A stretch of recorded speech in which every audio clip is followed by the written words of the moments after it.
నేను మీ శ్రీలత. ముందుగా హెడ్లైన్స్. ఏపీలో భారీ వర్షాలున్న ప్రాంతాల్లో పింఛన్ల పంపిణీలో సచివాలయ ఉద్యోగులకు సీఎం చంద్రబాబు వెసులుబాటు. ఏపీలో హాట్ టాపిక్ గా మారిన జత్వానీ వ్యవహారం.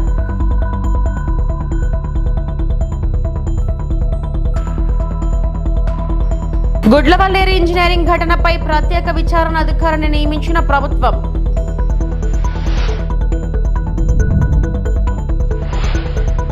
కేరళ జిల్లా న్యాయ వ్యవస్థ ఒక మహత్తరమైన బాధ్యత. సిజేఐ దయచంద్రచూడ్. న్యాయ వ్యవస్థలో 72% మంది మహిళా న్యాయమూర్తులతో కేరళ అగ్రస్థానంలో ఉంది. The district judiciary is the first point of contact for a citizen in search of justice. The district judiciary is a crucial component of the rule of law. The arc of pending cases is defined by a triangle or a pyramid, large at the base and tapering as we move upwards. I now turn to the data on the changing demography of the Indian judiciary. An increasing number of women have been joining the district judiciary in the past few years. Women consisted of 58% of the total recruitment for civil judges in Rajasthan in 2023. In Uttar Pradesh, 54% of the appointments for civil judge junior division in the batch of 2022 are women. In Kerala, 72% of the total number of judicial officers were women in the recently appointed batches. Now the question is, how do we ensure that these young women who are joining the judiciary will truly be mentors for the changing face of Indian society? And I do believe that this is the cause for hope.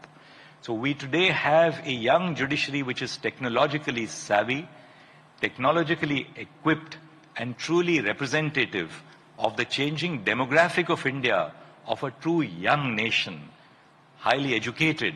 They're all joining the judiciary, not as a matter of last resort, but as a matter of first resort. There has been Anakapalli పైక్రోపేట Brindavanam కాలనీలో పింఛన్ల పంపిణీ చేసిన హోంమంత్రి వంగల్పూడి అనిత. హోంమంత్రి Vangalapudi Anitha comments. ముఖ్యమంత్రి చంద్రబాబు నాయుడు పింఛన్ల పండుగ ఒకరోజు ముందుగానే తీసుకువచ్చారు. చరిత్రలో మొదటిసారి ఒకరోజు ముందు పింఛన్లు ఇవ్వడం. ఈ ఒక్క రోజులోనే 95% పింఛన్ల పంపిణీ చేశారు. వాయుగుండం నేపథ్యంలో అప్రమత్తమైన ఏపీ ప్రభుత్వం భారీ వర్షాల నేపథ్యంలో సీఎం మంత్రులు అధికారులతో టెలికాన్ఫరెన్స్ నిర్వహించారు. ఎలాంటి ప్రాణ నష్టం జరగకుండా ముందస్తు చర్యలు తీసుకోవాలని సీఎం ఆదేశించారు. లోతట్టు ప్రాంతాల్లో ఉండే ప్రజలను పునరావాస కేంద్రాలకు తరలిస్తున్నాం. అధికారులు ఎప్పటికప్పుడు ప్రజలను అప్రమత్తం చేస్తున్నారు. అందరూ కూడా మళ్ళీ ఇబ్బంది పడతారు. దీన్ని ఏం చేయాలి, 2వ తారీఖుకి మార్చాలా, ఏం చేయాలి అని చెప్పి తర్జన భర్జన పడే సమయంలో గౌరవ ముఖ్యమంత్రి గారి నోటి నుంచి వచ్చిన పదం 31 ఎందుకు ఇవ్వకూడదు, పెన్షన్ అనేది ఒక రోజు లేట్ అవ్వకూడదు, కానీ ఒక రోజు ముందుగా ఇచ్చినా ప్రాబ్లం లేదు.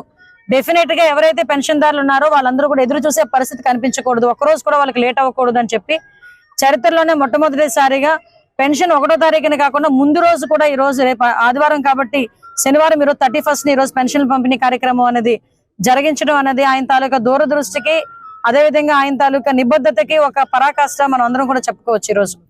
ఎందుకనంటే చంద్రబాబు నాయుడు గారు అదే ఎన్డీఏ ప్రభుత్వం చెప్పినట్టుగానే ఈ రోజు పెన్షన్ విధానంలో అందరికి కూడా ఆల్రెడీ ఈ టైంకే దగ్గర 76% పెన్షన్లు కూడా పంపిణీ చేయడం కూడా జరిగిపోయింది. అంటే ఒక రోజులోనే దగ్గర 95% పెన్షన్లు పంపిణీ చేసిన పరిస్థితి కూడా ఈ రోజు రాష్ట్ర ప్రభుత్వానికి ఉందంటే రాష్ట్ర ప్రభుత్వం తాలూకా ఎన్డీఏ ప్రభుత్వం తాలూకా నిబద్ధత ఎంతవరకు ఉందో మనందరం కూడా తెలుసుకోవచ్చు. అదేవిధంగా ఈ రోజు ఇందాకే మనకి ఎప్పుడైతే ఈ 3 రోజుల కాలంలో రాష్ట్రంలోని భారీ వర్షాలు మన అందరికీ కూడా తెలుసు. ఈ భారీ వర్షాల కారణంగా ఎక్కడా కూడా ఎటువంటి ఇబ్బంది కలగకూడదనే ఉద్దేశంతో ఇప్పుడే గౌరవ ముఖ్యమంత్రి గారు అందరు ఎమ్మెల్యేలతోని మంత్రులతోని అందరితోని కూడా ఇప్పుడు టెలికాన్ఫరెన్స్, కలెక్టర్లతో అందరితోని కూడా టెలికాన్ఫరెన్స్ తీసుకున్నారు. టెలికాన్ఫరెన్స్ లో చాలా క్లియర్ గా చెప్పారు, ఎక్కడా కూడా ఒక ప్రాణం కూడా పోకూడదు, దానికి సంబంధించి ముందస్తు చర్యలు తీసుకోవాలని చెప్పడం. అదేవిధంగా ఇమీడియట్ గా నన్ను డిజాస్టర్ మేనేజ్మెంట్ లో కమాండ్ కంట్రోల్ రూమ్ లో ఉండమని నన్ను కూడా ఆదేశించడం జరిగింది. నేను ఇక్కడ నుంచి డైరెక్ట్ గా ఇప్పుడు కమాండ్ కంట్రోల్ రూమ్ కూడా వెళ్ళడం జరుగుతుంది. అంటే ఎక్కడ కూడా ఈ వరదల వల్ల కానీ ఇప్పుడు ఎక్కడైతే రిజర్వాయర్లు నిండిపోయి ఉన్నాయో అక్కడ కూడా అలర్ట్ చేయడం కానీ, ఎక్కడైనా చెరువు గట్లు కానీ ఎక్కడైనా ఇబ్బంది పడే పరిస్థితి ఉంటే అక్కడ నుంచి పునరావాస కేంద్రాలు పంపించడం కానీ, ఈ రాబోయే 2 రోజుల్లో వర్షపాతం ఎంతవరకు నమోదవుతుంది అన్నది ఇమీడియట్ గా ముందే తెలుసుకుని ప్రజలను అప్రమత్తం చేయడంలో కలెక్టర్లందరినీ కూడా ఇమీడియట్ గా వాళ్ళ ప్లేస్లోనే ఉంచడం జరిగింది. ఆల్ డిపార్ట్మెంట్స్ ని ఇప్పుడున్న సిచ్యువేషన్ దృష్ట్యా అందరినీ కూడా ఎవరి ప్లేస్ లో వాళ్ళని అలర్ట్ గా ఉండమని చెప్పడం కూడా జరిగింది, ఆదేశించడం జరిగింది. దాని ప్రకారంగా ఈ వరదల వల్ల ఏదైతే వర్షాల వల్ల జరిగే ఇబ్బందులు ఎవరికి రాకుండా, ఎటువంటి ప్రాణం కూడా పోకుండా, వీలైతే పంట నష్టం కూడా ఎక్కువగా జరగకుండా చూసుకునే బాధ్యత కూడా తీసుకోమని గౌరవ ముఖ్యమంత్రి గారు ఆదేశాలు ఇచ్చారు. ఆదేశాల మేరకు ఈ రోజు అందరూ కూడా పనిచేయడం జరుగుతుంది.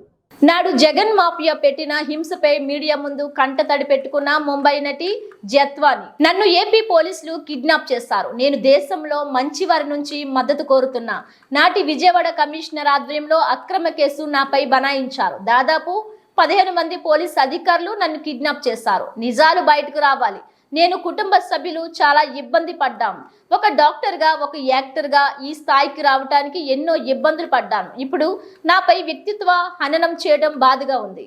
I have a case on other than this Bombay case that I am talking about. If I have friends in high places, if I am connected in high places, if I have friends that are rich and wealthy and are industrialists, does that make me a cheater? Okay, you are jealous. Vidya Sagar in question is particularly jealous of me because I rejected his marriage proposal in 2015 because I discovered he is a big time womanizer and he's like everything is on paper, on his divorce papers, and he has criminal cases. Despite him having lured me with expensive gifts, he still faced rejection. That's why he is having a lot of grudges and anger, hatred, the hatred of rejection against me, and he is jealous that I have rich friends while he got rejected by everyone. He can't take it. Case against this also, there was no criminal case against Malav Dani. Malav Dani did not file any criminal case against me. What is this hullabaloo about? Why are they so hell-bent on character assassinating me? రాష్ట్ర వ్యాప్తంగా కురుస్తున్న భారీ వర్షాల నేపథ్యంలో మంత్రి Vangalapudi Anitha home విపత్తు నిర్వహణ శాఖలను అప్రమత్తం చేశారు. జిల్లా కలెక్టర్లతో ఫోన్లో మాట్లాడి ఎప్పటికప్పుడు ఆయా జిల్లాలలో వర్ష ప్రభావంపై సమీక్ష నిర్వహించారు. ముందు జాగ్రత్త చర్యలు చేపట్టి ప్రాణహాస్తి నష్టానికి ఆస్కారం లేకుండా అప్రమత్తంగా ఉండాలని సంబంధిత శాఖల అధికారులను ఆదేశించారు. అంటే ఆ మనిషి తాలూకు తత్వం చెప్తున్నా 31 చేస్తే ఒక రోజు ముందే అంటే ఒక రోజు ముందే అనుకోవచ్చు. రాష్ట్రానికే కాదు దేశానికి సంక్షేమాన్ని పరిచయం చేసిన మహనీయుడు ఎన్టీఆర్. పాలకొల్లు 2వ వార్డ్ బ్రాడీపేటలో మాజీ ముఖ్యమంత్రి టీడీపీ వ్యవస్థాపకులు దివంగత ఎన్టీ రామారావు విగ్రహాన్ని మంత్రి నిమ్మల రామానాయుడు ఆవిష్కరించారు. విగ్రహానికి టీడీపీ, జనసేన, బీజేపీ నాయకులతో కలిసి పూలమాల వేసి ఘనంగా నివాళులు అర్పించారు. ముందుగా పార్టీ జెండాను ఎగురవేశారు. ఈ సందర్భంగా మంత్రి రామానాయుడు ఎన్టీఆర్ను ఉద్దేశించి మాట్లాడారు. ఈరోజు అన్న నందమూరి తారక రామారావు గారి విగ్రహావిష్కరణ కార్యక్రమం చేయడం చాలా సంతోషం. ఎందుకంటే ఎన్టీఆర్ అంటే ఒక స్ఫూర్తి మనందరికీ కూడా. తెలుగు జాతి ఆత్మ గౌరవాన్ని ఢిల్లీ నడివీధుల్లోనే కాదు ప్రపంచానికే చాటి చెప్పినటువంటి మహానుభావుడు ఎన్టీ రామారావు గారు. సంక్షేమాన్ని ఆంధ్రప్రదేశ్ రాష్ట్రంలోనే కాదు ఈ దేశానికే పరిచయం చేసిందే అన్న ఎన్టీ రామారావు గారు. ఎన్నో విప్లవాత్మకమైనటువంటి మార్పులు ఆంధ్రప్రదేశ్ రాష్ట్రంలో శ్రీకారం చుట్టినటువంటి ఎన్టీ రామారావు గారు మనందరికీ కూడా ఆదర్శం, స్ఫూర్తి.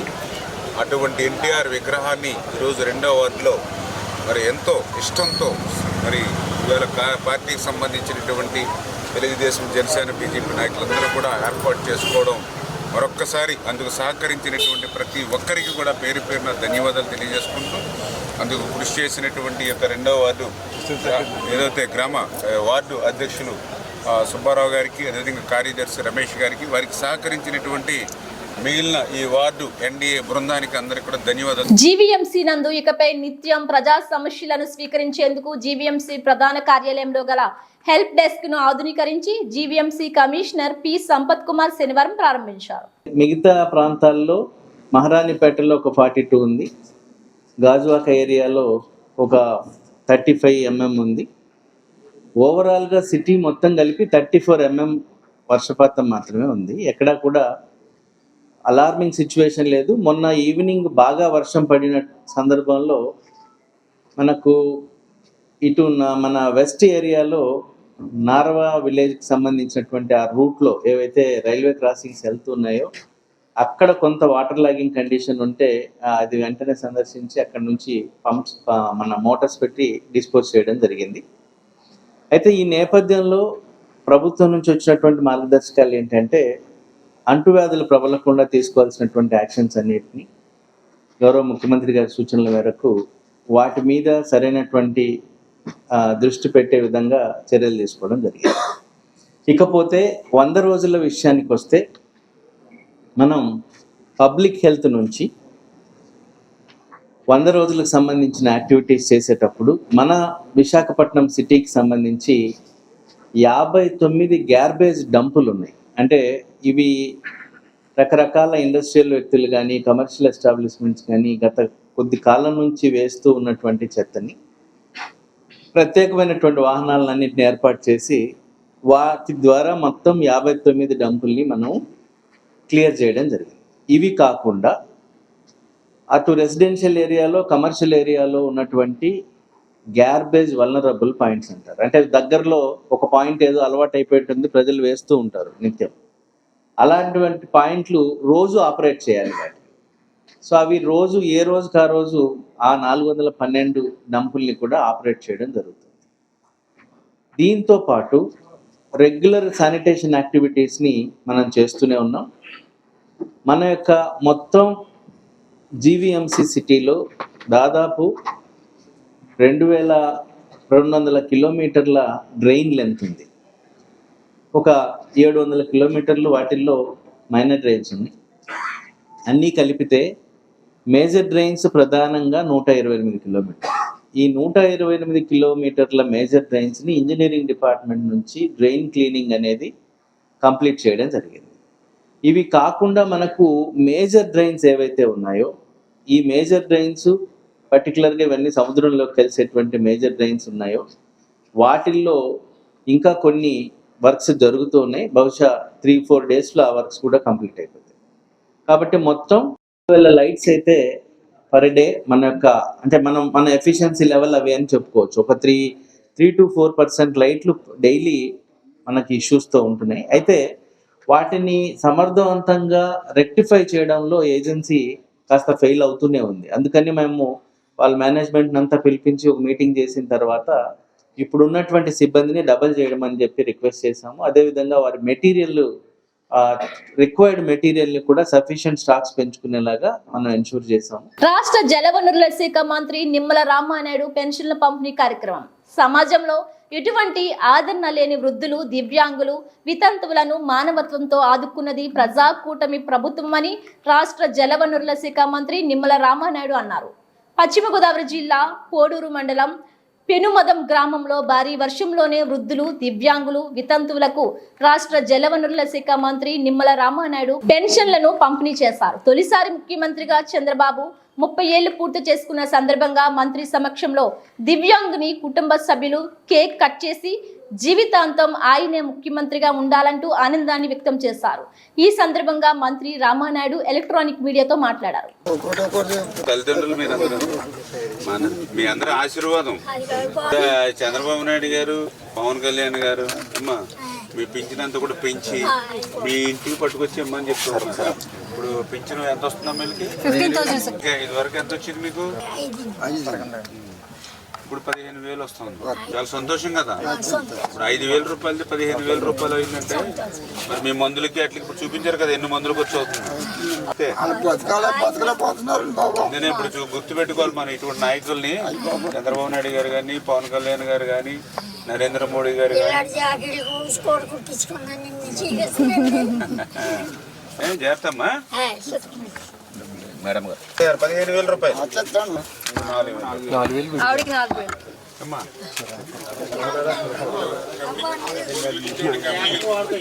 సమాజంలో ఎవరైతే ఆదరణ లేక నిరాదరణకు గురైనటువంటి వృద్ధులు, వితంతులు, దివ్యాంగులు ఎవరైతే ఉన్నారో అటువంటి వారిని అందరినీ కూడా మానవత్వంతో ఆదుకునేటువంటి ప్రజా ప్రభుత్వం తెలుగుదేశం, జనసేన, బీజేపీ, ఎన్డీఏ ప్రభుత్వం. ఈ రోజనే కాదు, ఆ రోజు 1983లో అన్న నందమూరి తారక రామారావు గారు పెన్షన్లు ఆంధ్రప్రదేశ్ రాష్ట్రంలో. ఎందుకంటే ఆ రోజు పెన్షన్లు అంటే ఉద్యోగస్తులకు మాత్రమే ఉండేటువంటి పరిస్థితుల్లో పింఛన్ అంటే ఉద్యోగస్తులకి రిటైర్ అయినటువంటి వాళ్ళకే కాదు, వృద్ధులు, వితంతులకి, దివ్యాంగులకు కూడా ఇవ్వాలని 35 రూపాయలతో ఈ రాష్ట్రంలో పెన్షన్ని ప్రారంభించిందే అన్న ఎన్టీఆర్, తెలుగుదేశం పార్టీ. మరి తర్వాత మళ్ళీ చంద్రబాబు నాయుడు గారు ఆ 200 రూపాయల పింఛన్ని 2000 రూపాయలకి పెంచి వాళ్ళ ఇంటి కొడుకుగా నిలబడినటువంటి విషయం కానీ, మళ్ళీ ఈరోజు ఆ 3000 పింఛన్ని 4000 రూపాయలు వృద్ధులకి, వితంతులకి, ఆ 3000 రూపాయల దివ్యాంగుల పింఛన్ను ఒక్కసారిగా డబల్ 6000 రూపాయలు పెంచి వాళ్ళ ఇంటి దగ్గరే, వాళ్ళ గడప దగ్గరే స్వయంగా రాష్ట్ర ముఖ్యమంత్రి చంద్రబాబు నాయుడు గారు సైతం పేదవాడి సేవలో అనేటువంటి కార్యక్రమంలో ఈరోజు వాళ్ళ గడప దగ్గరే పెన్షన్ ఇస్తూ ఉంటే వాళ్ళ ఆనందం, వాళ్ళ సంతోషం కళ్ళల్లో కనిపిస్తూ ఉన్నటువంటి పరిస్థితి. ఇప్పుడే మీరు చూశారు, ఈవేళ మందు బిళ్ళలు సమయానికి వేసుకోగలుగుతున్నామనంటే, ఆసుపత్రులకు వెళ్ళి డాక్టర్లకి చూపించుకోగలుగుతున్నామనంటే, 2 ఇడ్లీలు తినగలుగుతున్నామనంటే చంద్రబాబు నాయుడు గారు, పవన్ కళ్యాణ్ గారి పుణ్యం. ఈవేళ మా నోట్లోకి 5,000 వెళ్తున్నాయని చెప్పి ఈవేళ ఎవరైతే పెన్షన్లు అందుకున్నటువంటి వాళ్ళు మాటల్లో చెప్తున్నటువంటి పరిస్థితి. వాళ్ళ ఎంత ఆనందం, సంతోషం అంటే ఇప్పుడే మనం చూసాం. మరి ఏదైతే ఒక దివ్యాంగుడు ఇంటికి పింఛన్ ఇవ్వడానికి వెళ్తే మరి ఆ రోజు మరి చాలా క్లియర్గా మరి చెప్పడం జరిగింది. ఎవరైతే వాళ్ళ కుటుంబ సభ్యులు ఎవరైతే ఉన్నారో ఆ కుటుంబ సభ్యులందరూ కూడా మరి ఒక కేక్ కూడా తెచ్చి, అంటే చంద్రబాబు నాయుడు గారు రేపు 1వ తేదీకి ముఖ్యమంత్రిగా ప్రమాణ స్వీకారం చేసి 30 సంవత్సరాలు, అంటే మొదటిసారి ముఖ్యమంత్రిగా ప్రమాణం చేసి 30 సంవత్సరాలు రేపు ఏదైతే సెప్టెంబర్ 1వ తేదీకి అవుతూ ఉందో ఆ సందర్భంగా ఆ పెన్షన్ అందుకుంటున్నటువంటి కుటుంబ సభ్యులు కూడా కేక్ కట్ చేసి స్వచ్ఛందంగా వాళ్ళకి శుభాకాంక్షలు తెలుపుతూ ఉన్నారనంటే మా పేదవాళ్ళ జీవితాల్లో వెలుగులు నింపినటువంటి చంద్రబాబు నాయుడు గారు నిండు నూరేళ్ళు ఆయుర ఆరోగ్య ఐశ్వర్య ఆనందోత్సాహాలతో ఉండాలని అలా మనస్ఫూర్తిగా వాళ్ళు కోరుకోవడం చాలా చాలా సంతోషం. చంద్రబాబు నాయుడు గారు ఆ యొక్క మొదటిసారి ముఖ్యమంత్రిగా ప్రమాణ స్వీకారం చేసి 30 సంవత్సరాల సందర్భంలో కూడా ప్రజలు ఆ యొక్క సంక్షేమ కార్యక్రమాలు అందుకుంటున్న వారు కూడా ముందుకొచ్చి ఈరోజు శుభాకాంక్షలు చంద్రబాబు నాయుడు గారు ఒకరోజు ముందుగానే తెలియజేస్తూ ఉన్నారు. ఈ రకంగా భవిష్యత్తులో కూడా ఆ యొక్క పేదల్ని, వృద్ధుల్ని, వితంతుల్ని, దివ్యాంగుల్ని ఆదుకోవడమే కాకుండా మన ఇచ్చినటువంటి వాగ్దానాలు ఏవైతే ఉన్నాయో అవన్నీ కూడా 1 by 1 మరి క్లియర్ చేస్తూ ఈ యొక్క ఆంధ్రప్రదేశ్ రాష్ట్రాన్ని అభివృద్ధిలోనూ సంక్షేమంలోనూ భవిష్యత్తులో కూడా ఇదే మాదిరిగా మానవత్వంతో స్పందిస్తూ పనిచేస్తూ ముందుకు తీసుకెళ్తామని చెప్పి మీ ద్వారా తెలియజేస్తాం. ఎన్టీఆర్ జిల్లాలో వర్షంతో కొన్ని ప్రాంతాలు అతలాకుతలం. స్వయంగా ఎమ్మెల్యేలు పర్యవేక్షణ. ఎన్టీఆర్ జిల్లా కొండపల్లిలో నడుము లోతు నీళ్లలో ఎమ్మెల్యే భారీ వర్షాలకు వరద ముంపునకు గురైన ప్రాంతాన్ని పరిశీలించిన ఎమ్మెల్యే వసంత వెంకటకృష్ణ ప్రసాద్ సహాయక చర్యలు చేపడుతూ ప్రజలకు ఇబ్బందులు లేకుండా చూస్తున్న అధికార యంత్రాంగం.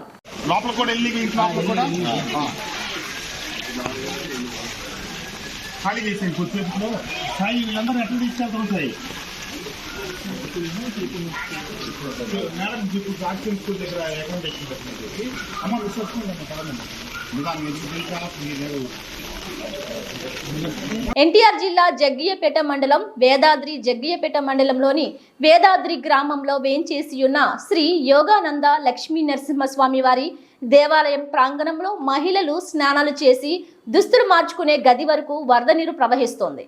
పెరుగుతున్న వరద నీరుకు ప్రజలు అప్రమత్తంగా ఉండాలి అని మానవ హక్కుల సంఘం ప్రతినిధులు కోరుతున్నారు.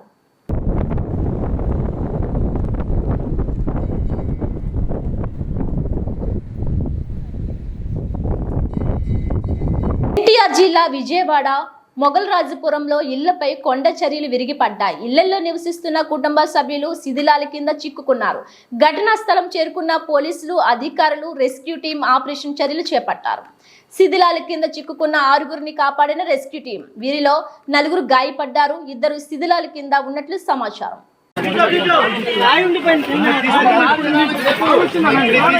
జోరు వానను కూడా లెక్క చేయకుండా ఒక రోజు ముందే పింఛన్ల పంపిణీ చేసిన జిల్లా కలెక్టర్ చదలవాడ నాగరాణి. కాళ్ళ మండలం పెద్దామిరం ఎస్సీ కాలనీలో శనివారం ఉదయం జిల్లా కలెక్టర్ చదలవాడ నాగరాణి ఎన్టీఆర్ భరోసా పింఛన్ల పంపిణీ కార్యక్రమంలో పాల్గొని ఇంటింటికి వెళ్లి లబ్ధిదారులకు స్వయంగా పింఛన్లు అందజేశారు.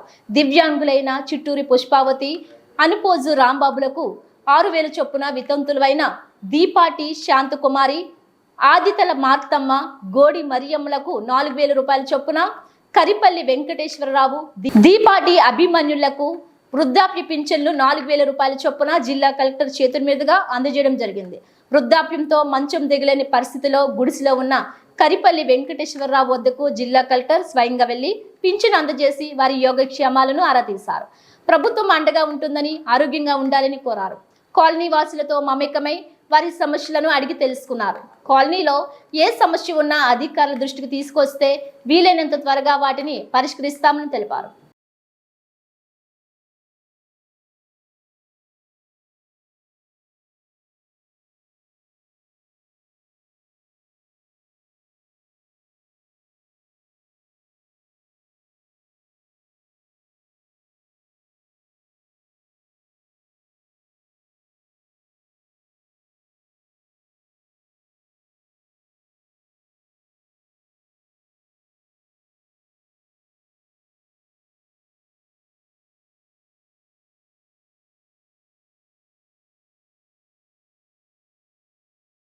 అల్లంపూర్ డివిజన్ పరిధిలో నోటీసులు జారీ చేసిన హైడ్రా అధికారులు.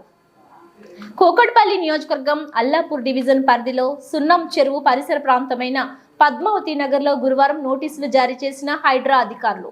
నోటీసులు అందుకొని భయాందోళనకు గురవుతున్న వారిని కలిసిన MLA Madhavaram Krishnarao, corporator Sabiha Gousiddin, MLA Madhavaram Krishnarao comments. పేదల ఇళ్ల జోలికి వస్తే ఊరుకునేది లేదు. ఎమ్మెల్యే 40 సంవత్సరాల క్రితమే కాంగ్రెస్ ప్రభుత్వం రాజీవ్ గాంధీ నగర్ ఏర్పాటు చేశారు. పట్టాలు ఉన్న ఇండ్లకు సైతం నోటీసులు ఇవ్వడం సరైన పద్ధతి కాదు. కూలీ చేస్తూ బ్రతికే వారిపై హైడ్రా ప్రతాపం చూపిస్తే పేదలకు అండగా నిలబడతాం. బడాబాబులు చేస్తున్న కబ్జాల హైడ్రాకు కనబడటం లేదు. ఇప్పటికే కూకట్పల్లిలోని చెరువులకు సర్వే చేసి కంచెలు సైతం ఏర్పాటు చేశాం.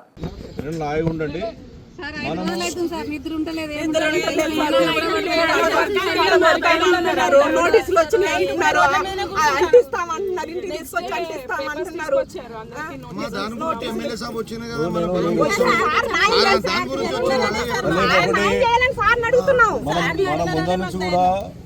బీద ప్రజల దగ్గర పోవద్దని చెప్పి వాళ్ళకి మనం అడిగాం.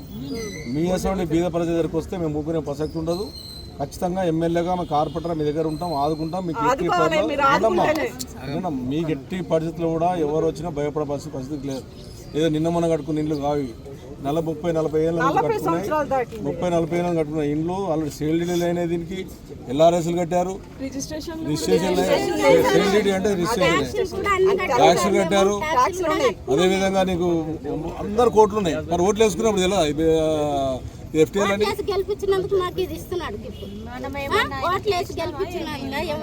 అందుకొరకే ఇటువంటి వాళ్ళకి న్యాయం చేయండి మాకు. అల్లే మీరు ఏం భయపడకండి.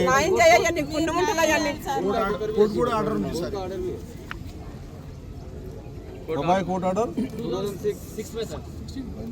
కూడా ఉంది. అన్ని ఉన్నాయి సార్. మేమేమో కబ్జా చేసుకొని మేమేం కట్టుకోలేదు సార్. మేము పైసలు పెట్టి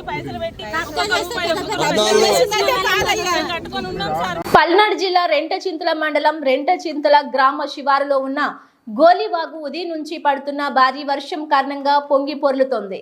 ఈ కారణంగా వాహనాల రాకపోకలు నిలిచిపోయాయి. ఎటువంటి అవాంఛనీయ ఘటనలు జరగకుండా అక్కడ పోలీసు వారు వాగులు ఎవరు దాటే ప్రయత్నం చేయకుండా పర్యవేక్షిస్తున్నారు.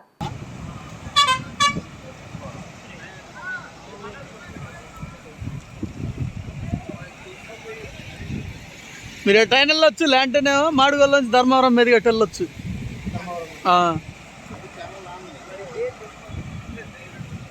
Very good.